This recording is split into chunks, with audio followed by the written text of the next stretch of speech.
Ek wil vandag begin met 'n boodskap wat 'n profeet duisende jare terug gesê het. Ek lees vir ons. Hy is geslaan en gepynig ter wille van ons sondes. Hy is gestraf sodat ons in vrede kan leef. Hy is geslaan sodat ons gesond kan word. Almal van ons het weggedwaal soos 'n klomp skape. Ons het ons eie pad gevolg. En toe het die Here ons almal se skuld en sondes op hom laat neerkom. Hy is geslaan en mishandel, maar hy het sy mond nie oopgemaak nie. Hy is soos 'n lam wat ter slagting gelei word. Soos 'n skaap stil is voor sy skeders, so het hy ook sy mond nie oopgemaak nie. Hy is verdruk, skuldig bevind en weggelei na sy dood. En dit is presies wat in vervulling gekom het, daardie oggend duisende jare terug. Omstreeks 6:00 het die owerpriesters en die wetsgeleerdes vir Jesus na Pilatus geneem. En sy veroordeling het begin. 'n Oordeel wat hy moes dra vir die hele mensdom. Ek wil graag begin en vir u vertel wat het toe gebeur. Ons lees so baie van die kruisiging en van die marteling van Jesus, maar net om 'n oorsig te gee, nadat Jesus tot dood veroordeel is deur die skrifgeleerdes en fariseërs, is hy na Pilatus geneem en Pilatus moes die bevel uitgevoer het, want hulle was nie bevoegde om iemand ter dood te veroordeel nie. En ek wil nie vandag by Pilatus stil staan nie, maar ek wil gaan nadat Pilatus se woorde uitgevaardig is. Nadat Jesus oorgelewe is aan die Romeinse soldate, aan sy martelaars, aan diegene wat hom moes kruisig. Nou die Romeine het 'n gebruik gehad, dat as iemand ter dood veroordeel is, was hy eers gegeesel en geslaan, om sy liggaamskragte uit te put, sodat hulle vinniger tot sterwe kan kom. So nadat Jesus ter dood veroordeel is hy vasgemaak, en die soldaat het hom gegeesel. Daar was nie 'n sekere beperking tot die aantal houe nie. Hulle het gekyk, hoe lyk die lyding van hulle gevangene. Hulle het hom geslaan, en ons weet, hulle het hom geslaan met 'n sweep, en daar was stukkies been en skerp gedeeltes aan die voorkant, om hom uit te put, om sy liggaamskragte van hom te ontneem, om hom te pynig. En daarna was die gebruik, dat daardie beskuldige sy eie dwarsbalk moes dra tot by die kruis. Weereens om hom uit te put, sodat hy vinniger tot sterwe kom. En dan was hy 'n voorwerp van bespotting, soos wat hy deur die strate geloop het. So het Jesus deur die strate geloop met sy kruis. En ons weet dat hy so liggaamlik uitgeput was, want ons weet Jesus was ook emosioneel uitgeput van alle aanvegting in die gees, dat hy dit nie meer kon dra nie. En Simon het gekom en hulle het hom afgevaardig om die dwarsbalk te dra. Hulle het gekom by Golgotha. En hulle het Jesus neergelê op die kruis. En 'n kruis is nie soos wat ons altyd dink hoog op 'n berg nie. Nee, kruise was eintlik laag teen die grond geweest, was net so meter of wat van die grond af. En die Romeine het dit met 'n baie spesifieke doel gedoen. Hulle wou hulle mag tentoonstel oor die volk. Maar hulle wou ook die magteloosheid van daardie persoon tentoonstel. So die persoon was ooghoogte dat die mense hom in die oë kon kyk. En dit was gewoonlik langs 'n pad geweest waar mense kon verbystap, sodat almal kan sien, hierdie man het iets aan die Romeinse ryk gedoen. En daarvoor verdien hy die doodstraf. En die Romeine is in beheer. So Jesus was vasgespijker aan die kruis, opgelig, en hier staan hy. Naak, gemartel, met bloed wat loop, met 'n doringkroon. En hier wil ek graag met ons verhaal vandag begin. Begin in Lukas 24 lees. Dit is baie interessant. Die verhaal van Jesus aan die kruis is nie net in een boek opgeteken nie, dis natuurlik in al 4 boeke opgeteken. Maar dis ook nie volledig in een boek opgeteken nie. So ek is nie lief daarvoor om te spring nie, maar vandag gaan ons 'n bietjie moet spring, sodat ons die volledige storie kan kry van wat nou met Jesus gebeur het. Daardie lam wat vir ons gaan geslag word. Ons begin lees net Lukas 23 vanaf vers 35. En toe hulle by die plek aankom wat Kopbeen genoem word, het hulle Jesus daar gekruisig, as ook die misdadigers, een aan sy regter en een aan sy linkerkant. Nou Jesus was tot hiertoe nog stil gewees. Hy het nie 'n woord geuiter totdat hy toe hy gemartel is nie, hy het nie 'n woord geuiter toe hy gespot is nie, hy het nie 'n woord geuiter terwyl hy gestap het nie, maar nou begin Jesus te praat, en vandag wil ons kyk na daardie laaste 7 sinne wat Jesus aan die kruis gesê het, die laaste sterwenswoorde van Jesus, want dit het die impak gehad op die hele mensdom en op wat ons vandag is. So kom ons kyk. Nou praat Jesus vir die eerste keer, vers 34. Daarop het Jesus gesê, Vader, vergeef hulle, want hulle besef nie wat hulle doen nie. Nou toe Jesus die heel eerste keer 'n preek gelewer het, was dit op die bergpredikasie. En wat het Jesus vir die volk geleer? Hoe moet 'n mens optree? Hy het gesê dat jy jou naaste moet lief hê bo jouself. En toe het hy verder vir gesê, maar julle moet julle vyande lief hê en bid vir hulle wat julle vervolg. Hoekom? Sodat julle kinders van die hemelse Vader kan wees. En hier bring Jesus daardie woorde van hom in vervulling, en hy gee vir hulle 'n praktiese voorbeeld. Hoe moet 'n kind van die Here omgedra? 'n Mens vaar nie uit teen jou vervolgers nie, nee, hy bid vir hulle, en hy tree vir hulle in. En hoekom moes hy nog vir hulle ingetree het? Want in die Ou Testament het God gesê, raak my profete nie aan nie. Doen hulle geen kwaad nie, want daarop sou die toorn van die Here op daardie mense kom. En ons weet van die Israeliete tot ons verteer met vuur toe hulle teen God in opstand gekom het. So eintlik wat moes gebeur het, toe daardie soldate die eerste geselhou geslaan het, moes die vuur van God uit die hemel uitgegaan het, om hulle te verteer, omdat die wraak van God teenwoordig was in daardie oomblik. En Jesus besef dit. En Jesus het die wêreld so lief, hy het ons as daai mense so lief gehad, dat hy nie wou gehad het hulle moet verlore gaan nie. En hy tree vir hulle in, en hy sê, Vader, vergeef hulle, want hulle weet nie wat hulle doen nie. Is dit nie 'n geweldige voorbeeld, wat Jesus vir ons sê, hoe moet ons gesindheid wees, as daar aan ons iets gedoen word nie? Ons lees verder, vers 39.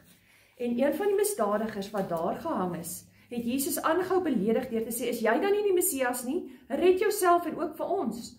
Die ander een het hom ook bestraf en gesê, het jy ook nie respek vir God nie? Alhoewel jy dieselfde straf as hierdie man ondergaan.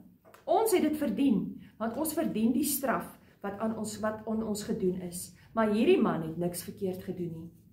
En hy het verder gesê, Jesus, onthou my asseblief wanneer u in die koninkryk kom.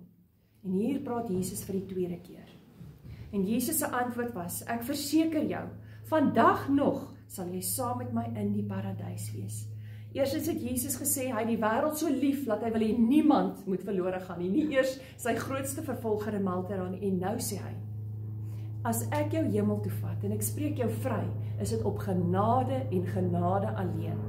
Geen ding wat jy kan doen, kan jou regverdig, sodat jy die hemelse heerlikheid kan beerwe nie. Geen goeie daad nie, geen godsdienstgebruik of tradisie nie, niks nie, net sy genade, en sy genade sal jou bring in die hemel. Kom ons beweeg 'n bietjie verder.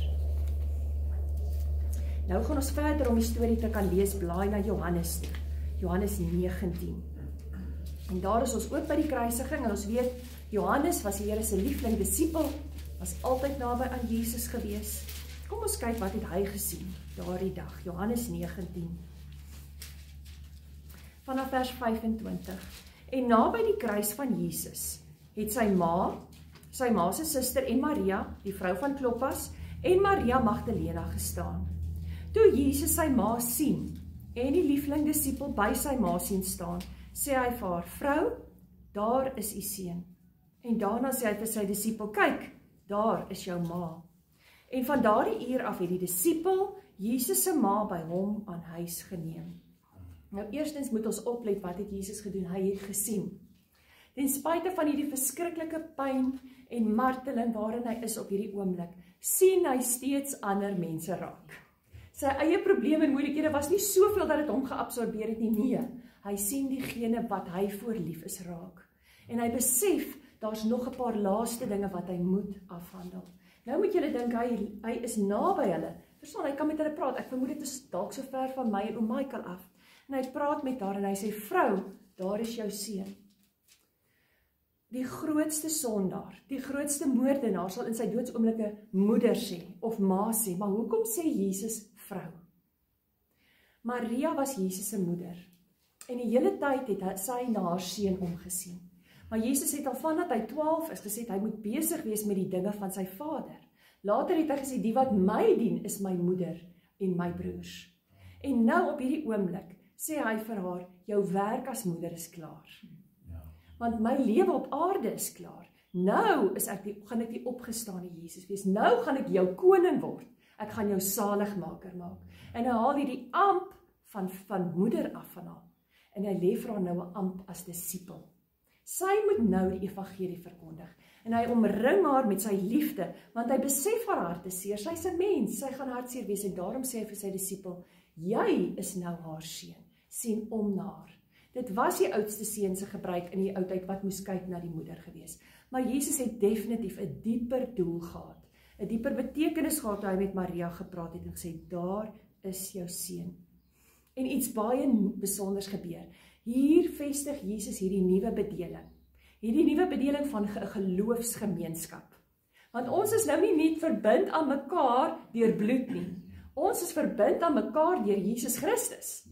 En daarom is ons 'n familie van God. En daarom noem ons mekaar broers en susters. En daarom is ons lief vir mekaar en gee ons om vir mekaar. Omdat hy dit daar aan die kruis gesê het.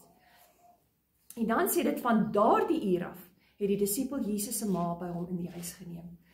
En ek het gewonder daaroor, maar ek het besef, Johannes moes daar vir Maria en die vrouens weggeneem het van Jesus af.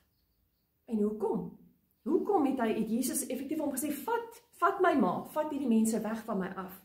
Want in die profesie het daar gestaan, en hy was 'n man wat van mens en God verlate was. Het in Jesaja gesê, en daarom moes hierdie profesie in vervulling gekom het. As daar mense was wat vir Jesus kon ondersteun aan die kruis, wat hom kom opgedraai het, sou hierdie skrif nie in vervulling kon kom in Jesaja nie. En daarom stuur hy hulle weg, want Jesus besef, hy moet alleen hierdie sondelas dra, sodat hy vir ons die prys kan betaal. Goed, kom ons stap 'n bietjie verder. Ons gaan nou in Matteus kyk. Ons kyk wat het Matteus gesien. Matteus 27, vanaf vers 45.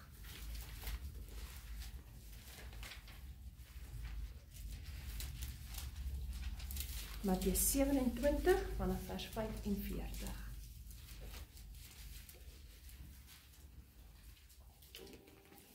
Vers 45 sê, en ek lees in die Nuwe Lewende Vertaling, soos altyd, van 12 uur af, het dit oor die hele land donker geword.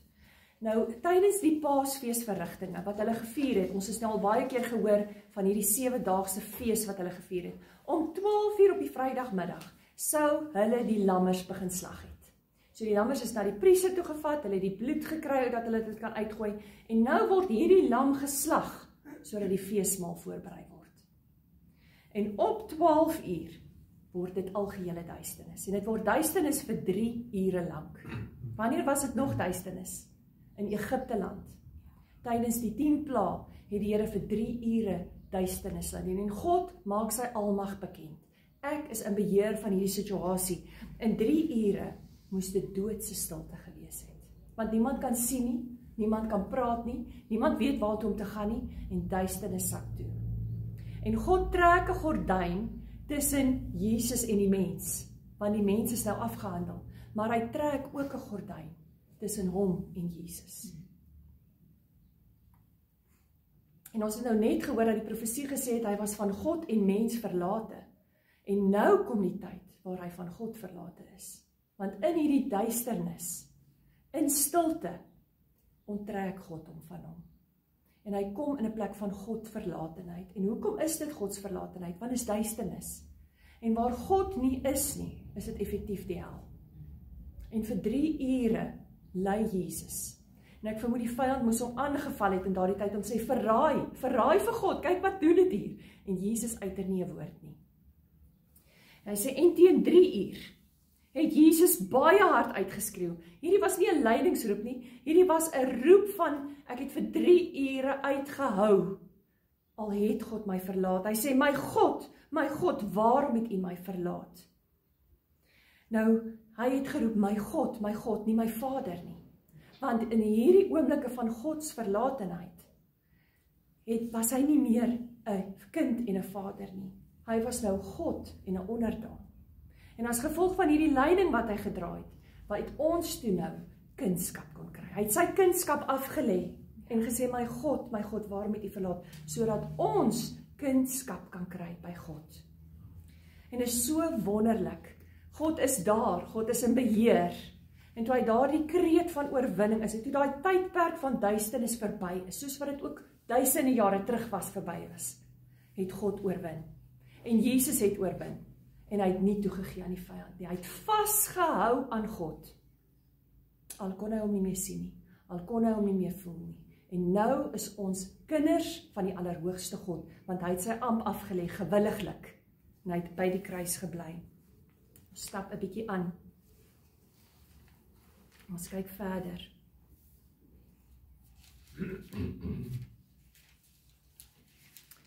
Die toren is gedra en daar breek weer sonlig aan. Soos in 'n oomblikse tyd kom die son uit en die lig skyn en Jesus het die prys betaal na daardie donker ure. En nou praat Jesus weer 'n keer vir die 5de keer. En ons gaan daar weer terug na Johannes 19 toe. Die kinders van die toren is nou kinders van God. En hierna het Jesus, vers 28, Johannes 19, vers 28, en hierna het Jesus, terwyl hy weet dat alles reeds afgehandel is, hoor julle, hy het daar die prys klaar betaal, hy het daai ding gedoen, afgehandel is, sodat die skrif kon vervul word, gesê, ek is dors. Nou dit was 'n menslike ding om te sê, hy is dors. Hy het vir 16 ure lank nie 'n druppel gehad om te drink nie. Voordat hulle hom wou kruisig, wou hulle vir hom 'n mengsel gegee het met kruie en alkohol om sy pyn 'n bietjie te dem, maar hy het dit geweier. En nou is Jesus fisies en geestelik en emosioneel uitgeput en hy is dors. Maar niks is toevallig nie. Ek het verlede week gesê, as ons stap deur hierdie verhaal moet ons besef, geen woord is net opgeskrywe, somme maar net nie. Die Here sê, ek is dors, en wat doen hulle? Hulle sê, 'n kruik vol suurwyn het daar gestaan, en die soldate het toe 'n spons vol suurwyn op 'n hisoptak gesit, en dit teen sy mond gehou. Nou, 'n hisoptak. Gedurende die Pasga het Jesus duisende jare terug in Egipte land gesê, as julle die lam geslag het, en die bloed het gevloei, dan doop julle 'n hisoptakkie in die bloed, en julle sprinkel dit aan die deurkosyne, sodat julle kan weet dat die verderwer by julle verby sal gaan. So wat simboliseer hierdie hisoptak? Dat die bloed van die lam het gevloei, en dit word nou gesprinkel as gevolg van vergifnis van ons sondes. En dan het Jesus 'n slukkie wyn geneem, suurwyn. En dit kom gisteraand by my, dat Jesus gisteraand sê, ons het daarvan gepraat, toe ons die videoetjie vir julle gestuur het met die Pasga, gesê het, ek gaan nie weer van die vrug van hierdie wynstok drink nie. Tot die dag, wanneer ek saam met julle in die koninkryk van my Vader sal ingaan. En hoekom neem Jesus nou 'n sluk van die wyn? Hy het dan nou gesê, ek gaan nie meer wyn drink nie, want die woord van die Here sê, alles was reeds afgehandel. Die bloed was reeds besig om te vloei aan die kruis. Jesus het klaar hierdie opoffering gemaak. Die lam is geslag. En hy het die volkome werk gebring.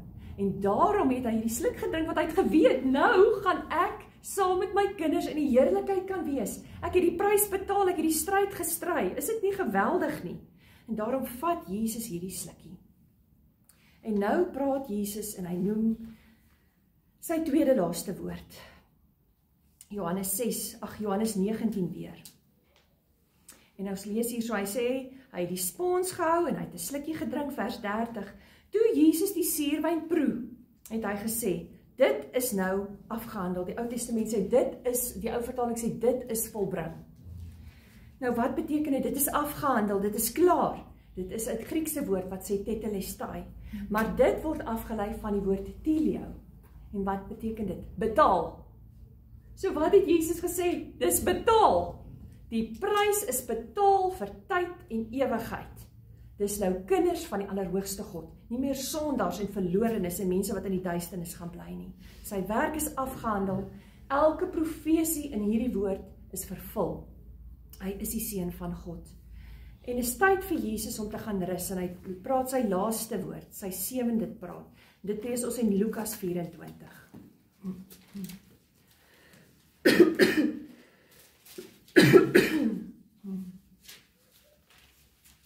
Ekskuus, hy is nie Lukas 24, Lukas 23, vanaf vers 16.